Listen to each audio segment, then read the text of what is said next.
بسم اللہ الرحمن الرحیم۔ الحمدللہ، آج ہماری تلاوت کا آغاز 20ویں پارے سے۔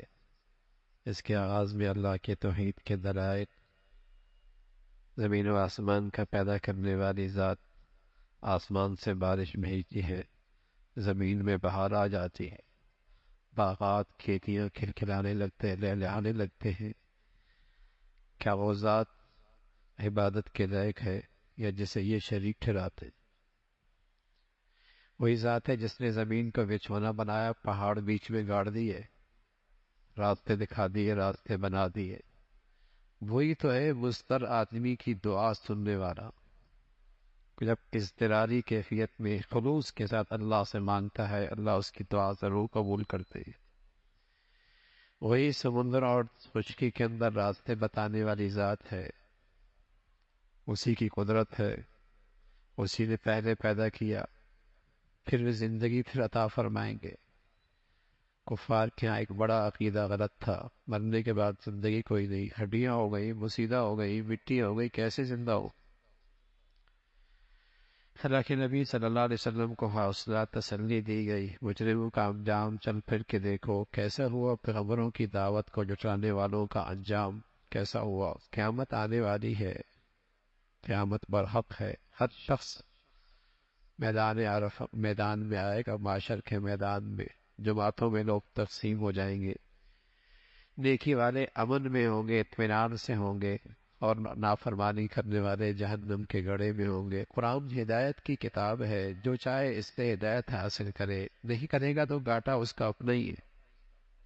سورہ قصص ہے، اس پوری صورت میں حضرت موسیٰ علیہ السلام کا تذکرہ، فرعون کے ساتھ جو معاملہ ہوا تفصیل سے ذکر ہے۔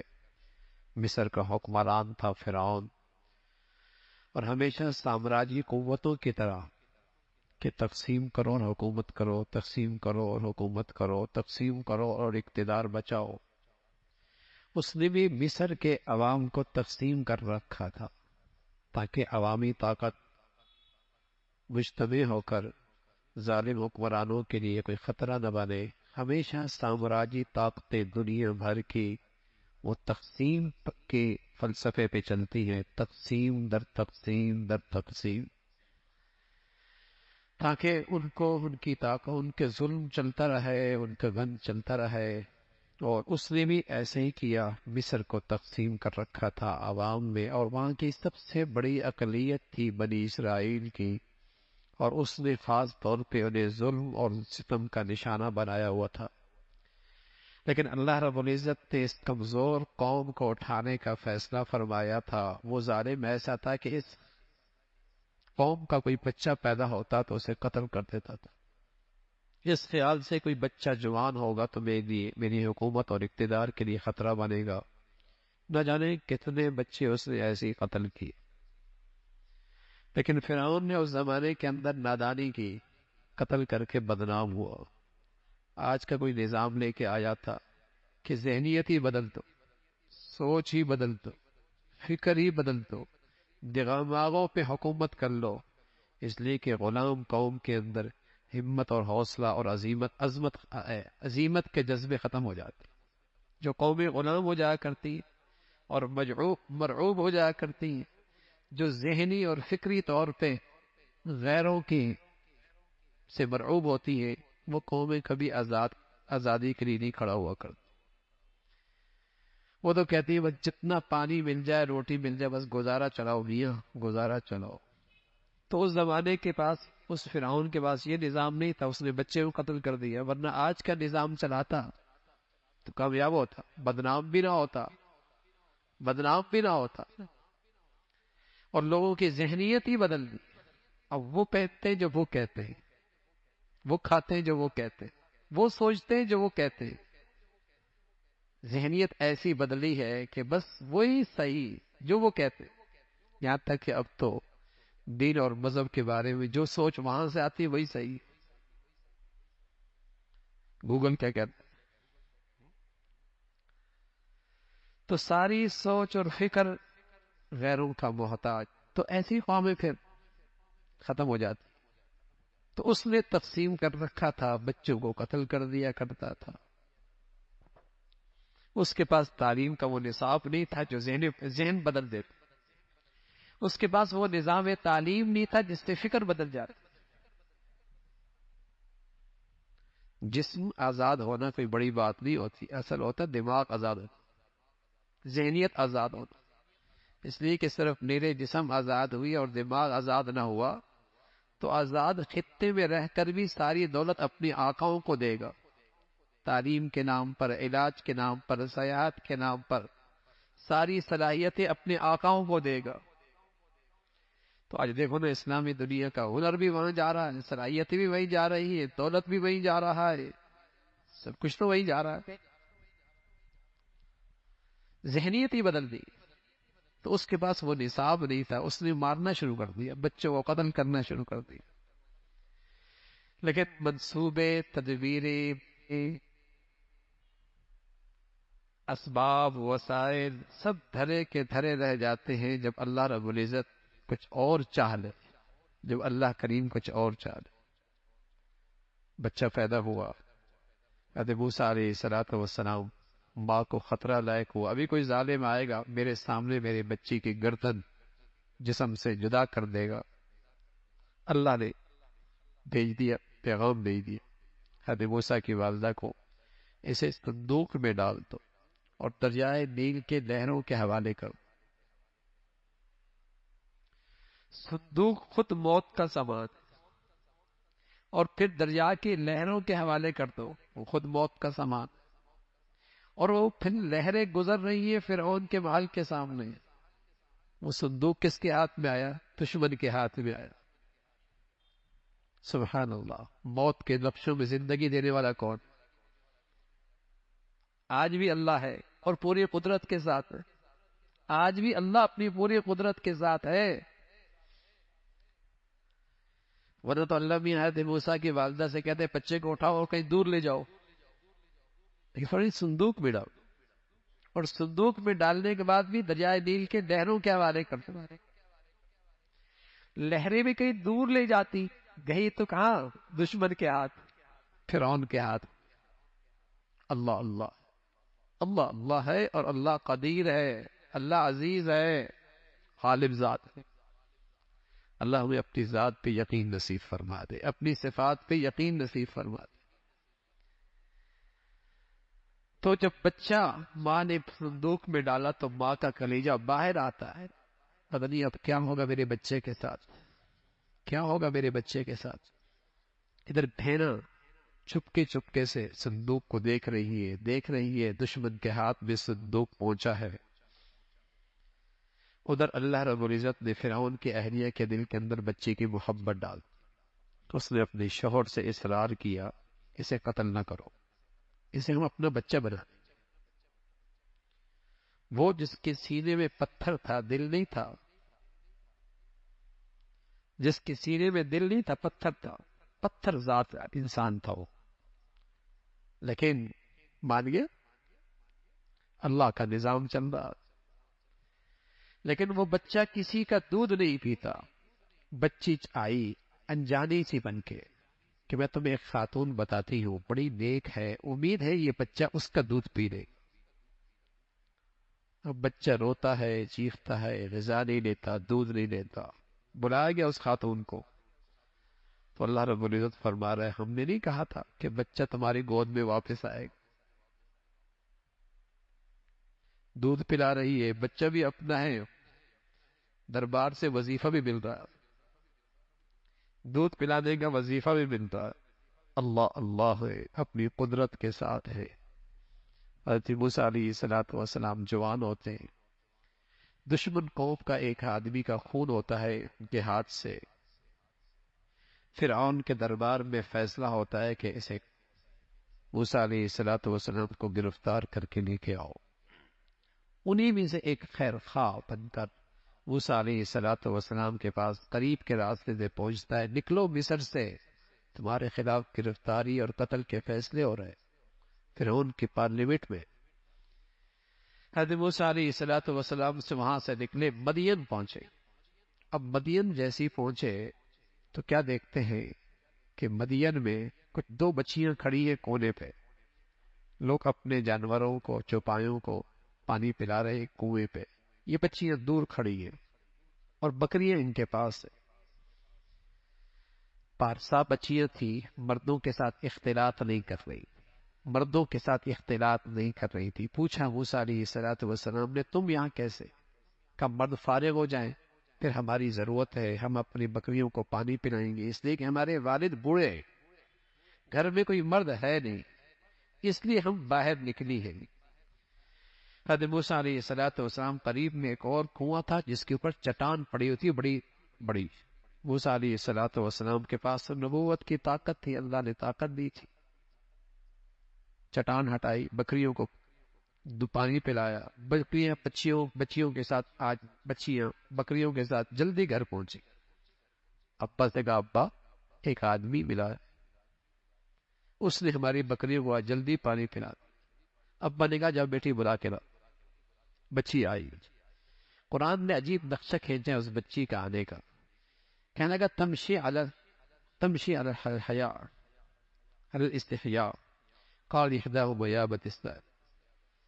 وہ بچی آئی حیا کی سواری پہ سوار ہو، یعنی سراپا حیا، اس کی چال، اس کی گفتگو، اس کا لباس حیا کے ساتھ آئی اور کہا ابا بلا رہے ہیں۔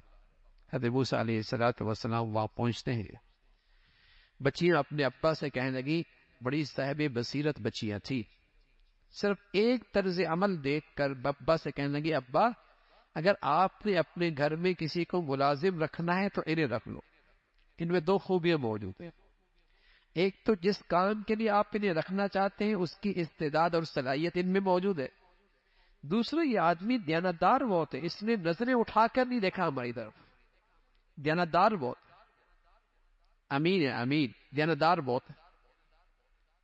تو مفسرین نے اصول نکالا، کسی کو ذمہ داری دینی ہو نا تو دو چیزیں دیکھا کرو، چاہے وہ چوکیدار ہو، چاہے ڈرائیور ہو، چاہے گارڈ ہو، چاہے کوئی افسر ہو، چاہے اس سے بڑا کوئی افسر ہو، دو خوبیاں دیکھا کرو، ایک تو جس کام کے لیے رکھ رہے ہیں اس کی صلاحیت اس کے اندر ہونی چاہیے، دوسرے یہ دیکھنا چاہیے کہ اس کے اندر دیانت ہونی چاہیے، دیانت نہیں ہوگی اور صلاحیت ہوگی، گھر صاف کر کے چلا جائے گا، اور دیانتدار تو ہے، صلاحیت نہیں ہے، گاڑی کہیں مار دے گا۔ آج یہی تو ہو رہا ہے، یا دیانت نہیں یا صلاحیت نہیں، یا اناڑی بیٹھا ہوا ہے، نااہل بیٹھی ہوئی ہے، یا خائن بیٹھی ہوئی ہے، لٹیرے بیٹھے ہوئی ہیں، ہر دفتر میں دیکھیے، ہر ذمہ داری میں دیکھیے، یہی تو نظر آتا ہے، یا نااہل بیٹھے ہیں یا دیانت بیٹھے ہیں۔ صلاحیت بہت ہے لیکن صلاحیت کہاں لگ رہی ہے؟ مال کیسے لینا ہے اور نشان بھی نہیں چھوڑنا، لوٹنا بھی ہے اور عزت بھی کمانی ہے، ساری صلاحیت یہاں لگ رہی ہے، یا نااہل ہے، بیڑا غرق کر دیا۔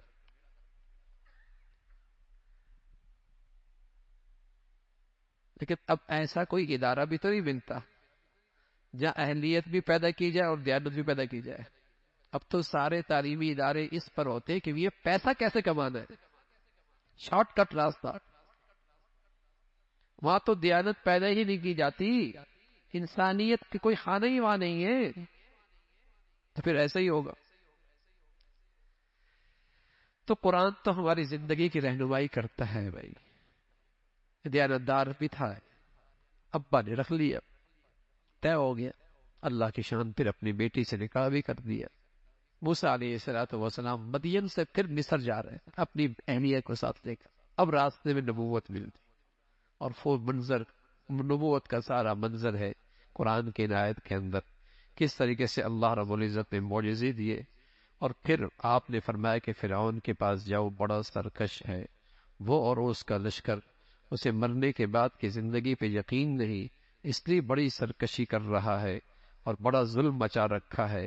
اللہ نے پھر موسیٰ علیہ السلام کی قوم کو تورات کی شکل میں کتاب دی، طور پر بلایا اور وہاں آسمانی کتاب دی اور قوم کا تذکرہ فرمایا۔ پھر اللہ نے اپنے نبی سے فرمایا کہ ہدایت تو اللہ کے ہاتھ، ہدایت کو اللہ کے ہاتھ میں ہے۔ ہاں، آپ کا کام دعوت دینا ہے، ہدایت کی طرف رہنمائی کرنا ہے۔ جو اپنے طلب پیدا کرے گا اور ہدایت پہ چلنا چاہے گا، اللہ اسے توفیق نصیب فرما دیں گے۔ فرمایا دنیا کے اندر ہم کچھ لوگوں کو بدلہ نیکی دنیا دے دیتے ہیں، لیکن اصل انعام آخرت میں ہے۔ جو نیکی کی زندگی اختیار کریں گے وہ کامیاب ہو جائیں گے، اور جو نیکی کی زندگی سے محروم ہوں گے وہ خسارے میں ہوں گے۔ اللہ کی قدرت کا تذکرہ فرمایا۔ اللہ کی قدرت نہیں دیکھتے؟ رات ہے، بتائیے نا، اگر اللہ ہمیشہ رات ہی چھوڑ دے کون دن لانے والا ہے؟ اور اللہ دن ہی کو بڑھا دے کون رات لانے والا ہے؟ رات اور دن کا نظام تو اللہ لے کے آتے اور صدیوں سے لا رہے ہیں، نظام ہر ایک ہی کوئی نہیں آتا، وہی اللہ کی ذات ہے۔ اور پھر ایک اور بڑا سرکش اور متکبر قارون کا تذکرہ ہے، جسے جو اپنی دولت کی وجہ سے گھمنڈ میں مبتلا تھا، مغرور ہو چکا تھا، تکبر میں مبتلا تھا۔ حضرت موسیٰ علیہ السلام نے اسے سمجھایا کہ اللہ کی دی ہوئی نعمتوں میں اللہ کو یاد رکھو، اللہ کے بندوں کے ساتھ حسن سلوک کرو۔ تو کہنے لگا یہ سب میرا ہنر ہے اور میری کمال ہے اور میری ذہانت ہے اور میری صلاحیت ہے، میں اس میں سے کیوں خرچ کروں؟ نافرمان اور فرما بردار میں یہی فرق ہے۔ فرما بردار پر اللہ کی نعمتیں ہوں تو وہ اللہ کا شکر گزار احسان شناس بنتا ہے، نافرمان کے پاس اللہ کے انعامات ہوں تو وہ احسان فراموش بنتا، وہ احسان فراموش بنتا ہے، اس کے اندر سے ظلم بڑھتا۔ تو یہ قارون جب اپنی شاہانہ ٹھاٹ باٹ کے ساتھ ایک مرتبہ باہر نکلتا ہے، سواری شاندار، لباس بڑھیا، آگے نوکر چاکر، تو جو لوگ دنیا کی محبت میں ڈوبے ہوئے تھے اور دنیا پرستی ان کے اندر رچی بسی ہوئی تھی، جن کے ہاں کامیابی کا معیار ہی دنیا تھی، اسے دیکھ کر کہنے لگے اوہو کیا نصیب اچھے ہیں اس کے۔ جیسے آج ہم لوگ بھی کہتے ہاں کتنی قسمت اچھی ہوئی ہے، کیا اس کی شہرت ہے اور کیا نام ہے اور کیا ٹھاٹ ہے اس کی۔ تو جب دنیا پرستی اندر رچی بسی ہو تو جس کے پاس دنیا دیکھتے ہم کہتے ہیں بڑا نصیب والا ہے، بڑا خوش قسمت ہے۔ تو وہ اپنی ٹھاٹ باٹ کے ساتھ جب باہر نکلا تو کچھ لوگوں نے رال ٹپکنے لگا اور کہنے لگے بڑا نصیب والا ہے، کاش کہ یہ سب کچھ ہمارے پاس بھی ہوتا۔ جنہیں اللہ رب العزت نے آسمانی علم عطا فرمایا تھا اور دل کی آنکھیں نصیب فرما دی تھی، انہوں نے کہا ویلکم، تف ہے تم پہ، کس پہ رش کر رہے ہو؟ رش کرنا ہے تو ان لوگوں پہ کرو جن کی زندگیاں اللہ کی فرما برداری پہ گزر، جن کی زندگیوں میں اللہ کی اطاعت ہے، اللہ کے حکموں کی تعمیل ہے، ان پہ رش کرو۔ روئے زمین پہ وہ خوش نصیب لوگ ہیں جن کی زندگیاں گناہوں سے پاک، وہ خوش نصیب ہیں، ان پہ رش کرو۔ اس کا تذکرہ فرمایا۔ پھر فرعون قارون اپنے خزانے کے ساتھ زمین پہ دھنستا چلا گیا، اس کا پورا محل اور اس میں جتنا خزانہ تھا، خزانہ بھی ایسا معمولی نہیں تھا، بہت بڑا سرمایہ دار، اس کے خزانوں کی صرف چابیوں کے لیے ایک بڑی جماعت درکار، صرف چابیوں کی لَتَنُوءُ بِالْعُصْبَةِ الْقُوَّةِ۔ وہ پورا محل اپنے خزانے کے ساتھ ماں قارون زمین پہ دھنستا چلا گیا اور پورا کا پورا زمین پہ دھنس گیا۔ وہ جو کل دیکھ کے رش کر رہے تھے انہوں نے اللہ کا شکر ادا کیا، اے اللہ تیرا شکر ہے تو نے ہمارا معاملہ اس کے ساتھ نہیں کیا، تو نے ہمارا معاملہ ان کے ساتھ نہیں کیا۔ پھر اللہ نے ایک ضابطہ بتایا، آخرت کا گھر اور آخرت کی کامیابی اور جنت ان لوگوں کے لیے ہے جو دنیا میں بڑائی نہیں چاہتے۔ اب تو سب چاہتی دنیا کی بڑائی ہے، اب تو یہ بت بن چکا ہے، اسٹیٹس ایک بت بن چکا ہے، بڑائی بس اسی پہ ساری دولت لگ رہی ہے کہ کس طرح میری شہرت ہو جائے، بس لوگوں کی زبانوں پہ میری تعریف ہو جائے بس۔ فرما آخرت کا گھر ان لوگوں کے لیے نہیں ہے، آخرت کا گھر تو ان لوگوں کے لیے ہے جو تقوی اور پرہیزگاری کی زندگی اختیار کرتے ہیں۔ پھر سورہ عنکبوت ہے، عنکبوت کہتا ہے مکڑی کو۔ شروع میں اللہ رب العزت نے فرمایا دنیا میں اللہ کے مخلص بندوں کی بھی آزمائش ہوا کرتی ہے، اور اس آزمائش میں اللہ رب العزت کھرے کھوٹے کی پہچان دنیا کو کراتے ہیں۔ ویسے تو اللہ کے علم میں ہے، لیکن ان آزمائشوں کی وجہ سے منافق اور مومن الگ الگ ہو جاتے ہیں۔ مومن اس آزمائشوں میں بھی اللہ سے وفاداری نبھاتا ہے، مومن اس آزمائش اور امتحان میں بھی اللہ سے وفاداری نبھاتا ہے، اور منافق دینی زندگی سے دستبردار ہو جاتا ہے، اللہ کے حکموں سے دستبردار ہو جاتا ہے۔ فرمایا یہ آزمائش آئے گی اللہ کے ولیوں پر، نیکوں پر، پرہیزگاروں پر بھی آتی، لیکن نیک آدمی آزمائش میں، تکلیف میں، اس امتحان کے گھڑی میں بھی اللہ سے وفاداری نبھاتا ہے۔ پھر حضرات انبیاء کا تذکرہ فرمایا جو بڑی بڑی آزمائشوں سے گزرے ہیں۔ حضرت نوح 950 سال تک اپنی قوم کی زیادتیاں اور اپنی قوم کی ناانصافیاں برداشت کرتے رہے، اور اپنی قوم کی طرف سے آنے والی سختیوں کو خندہ پیشانی سے قبول کیا اور برداشت کیا، لیکن اللہ کی وفاداری میں فرق نہیں آیا۔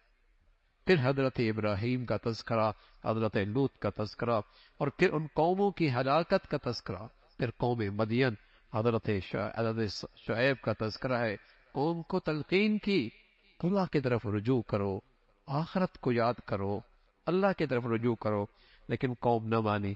پھر اللہ نے فرمایا عاد ہے، سمود ہے، قوم لوط ہے، فرعون ہے، قارون ہے، حامان ہے، ہم نے انہیں پھر پکڑا، اور پکڑا کیوں؟ فَكُلًّا أَخَذْنَا بِذَنبِهِ، سب کو پکڑا ہم نے ان کے گناہوں کی وجہ سے۔ میرے عزیزو، گناہوں کے پیچھے اللہ کا غضب چھپا ہوتا ہے، گناہوں کے پیچھے اللہ کا عذاب چھپا ہوتا ہے، گناہوں کے پیچھے اللہ کی ناراضگی چھپی ہے۔ اگرچہ آپ نیکیاں زیادہ نہیں کر سکتے، کوئی بات نہیں، لیکن اللہ کے لیے اپنی زندگی میں گناہ نہ رہنے دو، اس لیے کہ گناہ کے پیچھے اللہ کا غضب چھپا ہوتا ہے۔ کب تھپڑ لگ جائے دنیا تماشا دیکھے، کب پکڑ ہو جائے تماشا بن جائے۔ گناہ نہ کرو، اور پھر فرمایا ہم نے ان کو گناہوں کی وجہ سے پکڑا، اور کیسے پڑا؟ بعضوں پر چیخ آئی، کلیجے پھٹ گئے، بعضوں پر آسمان سے پتھر برسے، بعض زمین میں دھنس گئے، اور بعض غرق ہو گئے۔ جن کی وہ پرستش کر رہے تھے ان کی مثال تو مکڑی کے جالے کی سی ہے، ان کے معبود اتنے کمزور ہیں۔